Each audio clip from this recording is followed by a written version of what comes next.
Lukáš Vaňura dal své výstavě název Malíř nepokojů. A ty nepokoje samozřejmě jsou nepokoje jeho vnitřní. Je to autor, který se nijak netají tím, že má zkušenosti s psychiatrickou léčbou, ale zároveň bychom velmi rádi zdůraznili, že tohle nemá být ten hlavní úhel pohledu, kterým se lidé na tu výstavu dívají. Obrazy samozřejmě tím, že překypují různými bytostmi, různými tvary, neustále se setkáváme s vytřeštěnými zraky, s vyceděnými zuby, s bytostmi různého typu, možná pozemského, možná mimozemského.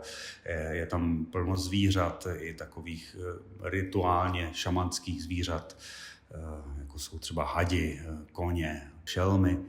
Tak tímhletím vším ta výstava může vzbuzovat dojem, že autor zachycuje nějaké svoje halucinace. Rozhodně to tak není. Ty obrazy vznikly spontánní hrou. Autor není determinován duševní nemocí do té míry, že by byl i výtvarně obětí a jenom zrcadlil nějaké fantomatické stavy.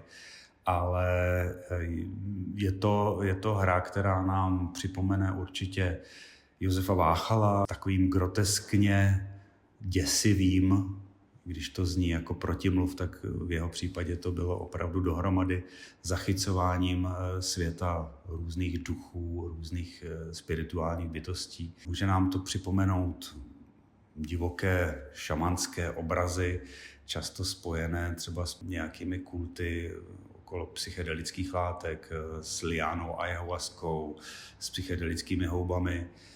To všechno v Lukášových kresbách nějak můžeme cítit. Zároveň tento jeho svět není ani ayahuaskový, ani lisohlávkový, ani schizofrenický, není ani spiritistický.